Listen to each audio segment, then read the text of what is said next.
16장에서는 또 예수님이 메시아임을 증거하는 그런 이적들이 기록됐습니다.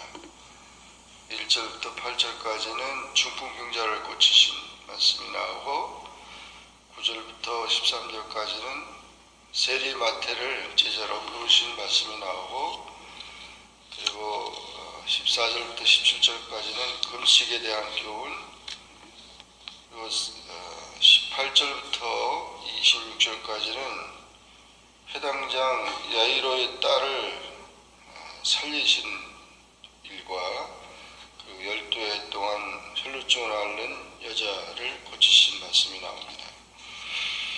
27절부터 31절까지는 두 소경의 눈을 고치신 말씀이 나오고 32절부터 34절까지는 귀신 들려 벙어리 된 자를 고치신 말씀이 나옵니다. 또 35절부터 38절까지는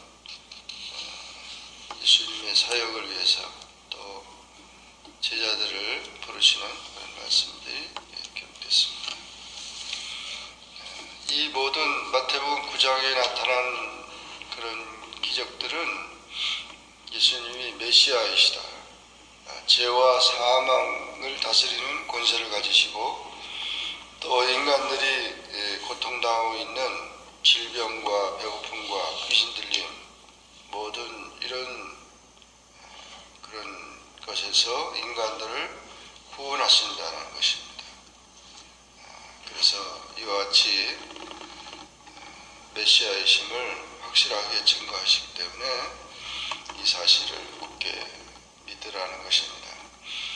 중풍병자 사건을 통해서 보면 그 친구들이 데리고 중풍병자를 와서 데리고 왔는데 예수님께서는 먼저 중풍병을 고칠 것이 아니라 죄사하는 그런 선언을 하셨습니다.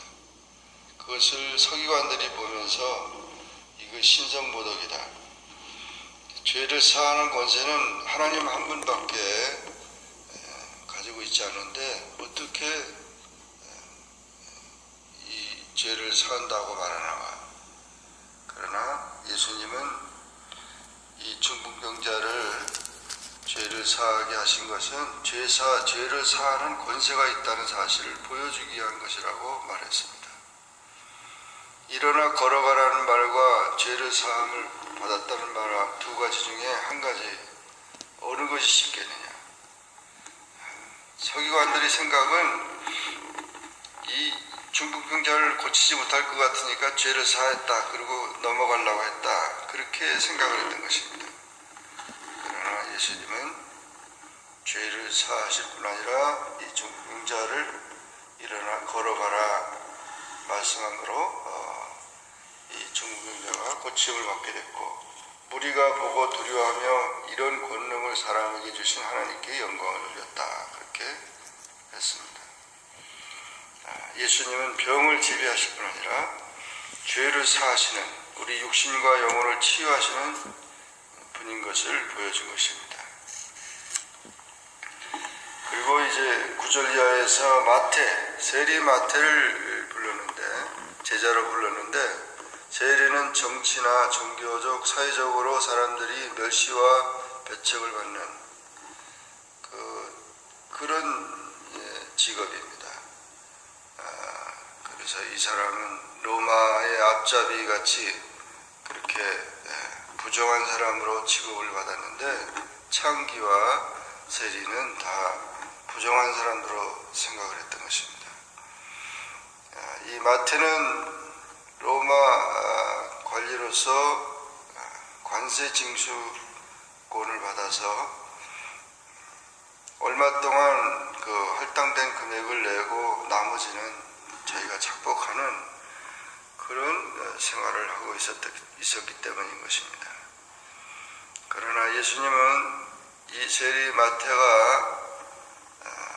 마태를 부르셨고 그가 따를 때 그 집에 가서 같이 식사를 나눴고 바리새인들은 이 세리와 죄인들과 함께 잡수린다고 비난을 했지만 예수님은 건강한 자에게는 의사가 쓸데없고 병든 자에게라야 쓸데있느니라 하시면서 내가 공의를 원하고 제사를 원치 아니한다. 나는 의인을 부르러 온 것이 아니라 죄인을 부르러 왔다고 말씀하시면서 이 세리 마태를 제자로 삼으신 것입니다. 이 마태는 바로 마태복음도 기록했고 예수님의 12사도로 인용돼서 복음을 훌륭하게 전한 복음 전도자가 되었던 것을 우리가 압니다. 그리고 이제 14절 이하에서는 요한의 제자들이 또 와서 바리새인들, 우리와 바리새인들은 금식하는데 당신 제자들은 왜 금식하지 않냐고 예수님께 또 따지고 있었습니다. 이들은 일주일에 월요일날, 목요일날 2번이나 금식을 했습니다. 그런데 예수님께서는 혼인집 손님들의 그 비유를 통해서 신랑과 함께 있을 동안에는 금식하지 않는다. 잔치집에서는 일주일 동안 이 사람들은 결혼식에 잔치를 하는데 금식하지 않죠. 지금 예수님이 함께 이 사역하는 것이 바로 혼인잔치와 같은 것이라는 것입니다. 하나님의 은혜로운 잔치를 하고 있는데 금식이 왜 필요하냐? 그러나 신랑을 빼앗길 날이 이르면 그때 금식할 것이다. 신랑을 빼앗길 날이 바로 예수님의 십자가의 순환을 예언한 것이죠.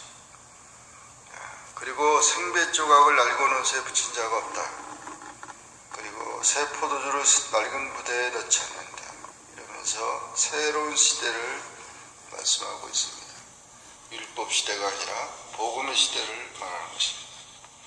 또한 금식 자체는 기도를 집중하기 위한 것인데 중대한 결정을 할 때라든지 큰 일을 할 때라든지 회개 기도를 할 때라든지 하나님의 도움이 절실히 요청될 때 금식하는 것이지 형식적으로 그저 연례적으로 계속 금식하는 건 아니라는 거죠.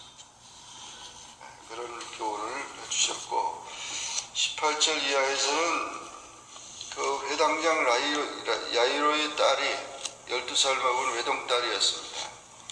방금 죽어서 정말 그 모든 소망과 절망 가운데 소망이 꺾이고 좌절 가운데 있을 때 예수님께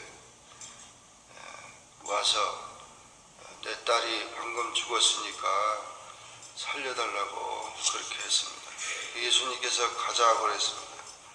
가는 동안에 12회를 또 혈루증을 앓는 여자가 예수님의 뒤로 와서 예수님의 옷가를 만져서 그 옷만 만져도 깨끗함을 받을 것이라는 확신을 가지고 만졌을 때 그 12회 혈루증을 앓는 여인을 보시고 따라 안심하라 내 믿음이 너를 구원하였다 하신 여자가 그 시로 즉시 구원을 받았던 사건이 또 기록됐습니다. 12해 동안 혈루증을 앓는 여인은 피를 쏟는 여인이기 때문에 부정한 여인이고 성전도 또는 가정에서도 모든 면에서 배척받는 그런 불행한 여인입니다. 예수님이 오셨다는 얘기를 듣고 믿음으로 이렇게 자기의 모든 병을 치유받고 구원받았습니다. 바로 전기불이 들어오듯이 등잔불이 켜지듯이 그 생명의 불이 켜지고 깨끗함을 얻게 된 것입니다. 이렇게 하나님은 예수님을 통해서 믿는 자를 구원하시고 치료하셨던 것을 봅니다. 또한 그렇게 가다가 그런 역사가 일어났고 집에 가보니까 회당장의 아이로의 집에 가보니까 벌써 장례꾼들이 왔어요. 유대인들의 장례식에는 피리 부는 자들이 오고 또 곡하는 자들이 와서 같이 피리를 불고 곡합니다. 그 소리를 들으면서 예수님이 물러가라. 이 소녀가 죽은 것이 아니라 잔다 하니까 사람들이 비웃었어요.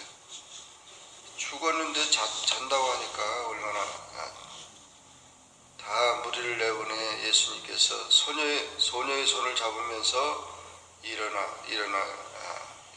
하실 때 이 소녀가 일어나게 돼서 죽은 자가 살아나게 돼서 그 소문이 전하게 되었습니다. 이 사실은 바로 예수님이 메시아임을 증거해주는 또 하나의 사건이 된 것입니다. 죄를 사하는 권세, 죽음을 지배하는 권세, 모든 질병과 배고픔과 귀신 들린 모든 것을 그걸 통해서 인간들을 구원하시는 그런 능력의 주님인 것을 보게 됩니다. 또한 그 27절 이하의 두 소경이 예수님을 따라오면서 다윗의 자손이여 우리를 불쌍히 여기소서 하고 간절히 요청했습니다. 예수님께서 그들에게 내가 능히 이 일을 할 줄을 믿느냐 하니까 주여 그러합니다. 그러면 예수님이 그들의 눈을 만지면서 너희 믿음대로 되라 하니까 눈이 밝아져서 눈을 뜨게 됐어요. 이것도 마찬가지로 메시아됨을 증거한 것입니다. 메시아가 오면은 눈먼 자가 눈을 뜨게 될 것이며 라고 예언한 대로 그렇게 하신 것입니다.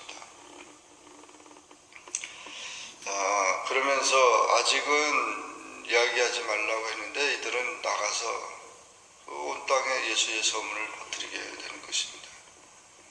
32절 이하에도 귀신 들려 벙어리 된 자를 고치려는데 이때도 그런 병을 고치니까 바리새인들은 귀신의 왕을 의지해서 귀신을 쫓아낸다고 그렇게 비난을 했습니다.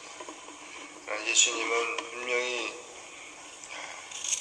하나님의 아들로서 구원자로 오셔서 무리를 불쌍히 여기시고 목자 없는 양같이 고생하며 기진하는 이 모든 영혼들을 불쌍히 여기셔서 이렇게 구원하신 것입니다. 그러면서 제자들에게 이르시되 추수할 것은 많되 일꾼이 적으니 그러므로 추수한 주인에게 청하여 추수할 일꾼을 보내주셔서 하라 그랬습니다. 하나님의 나라 복음을 전하는 일에는 많은 하나님의 일꾼들이 필요하다는 것입니다. 이 사실을 기억하며 오늘도 우리는 예수님의 메시아됨을 증거하는 기적들을 보면서 주님과 더불어 함께 모든 문제를 해결하고 참 평화와 기쁨과 구원의 그런 축복이 함께하기를 주의 이름으로 축원합니다. 기도하겠습니다. 주님 감사합니다. 하나님의 사랑으로 또 기도하게 하시니 감사합니다. 마태복음 9장의 말씀을 통하여 예수님의 메시아됨을 증거하는 그런 기적들을 보면서 죄를 다스리시고 죽음을 지배하시며 모든 질병과 귀신 들린 것과 배고픔과 또 고통과 모든 곳에서 자유함을 주시는 능력의 주님을 우리가 이제 보았습니다. 오늘도 주님께서 성령을 통하여 우리에게 이와 같은 크신 은혜의 역사를 베풀어 주셔서 모든 영혼들을 자유케 하고 구원하여 주시기를 원합니다. 하나님의 평강으로 오늘도 감사하며 주님 앞에 영광 돌리는 귀한 삶이 되게 하여 주옵소서. 예수님의 이름으로 기도하옵나이다. 아멘. 하늘에 계신 우리 아버지여 이름이 거룩히 여김을 받으시오며 나라 임하옵시며 뜻이 하늘에서 인 것 같이 이 땅에서도 이루어지이다. 오늘날 우리에게 일용할 양식을 주옵시고 우리가 우리에게 죄진 자를 사해 준 것 같이 우리 죄를 사하여 주옵시고 우리를 시험에 들게 하지 마옵시며 다만 악에서 구하옵소서. 대개 나라와 권세와 영광이 아버지께 영원히 싸움나이다.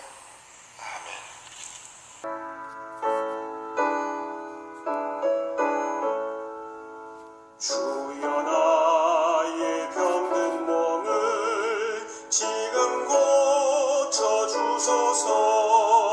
모든 병을 고쳐주마 주 약속하셨네. 내가 지금 굳게 믿고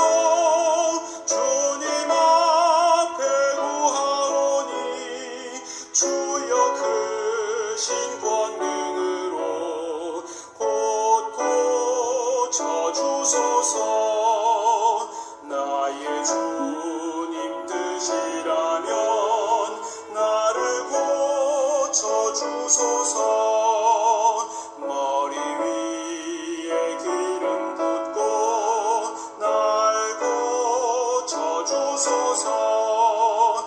모든 것을 다 바치고 간구하는 나의 몸을 지금 주의 약속대로 곧 고쳐 주소서.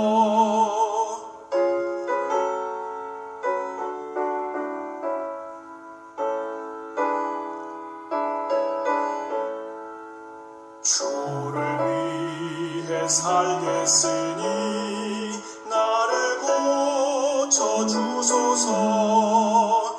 내게 속한 모든 것은 다 주의 것이니 성령이여 강림하사 능력 있는 손을 펴서 나의 몸을 어루만져 곧 고쳐 주소서.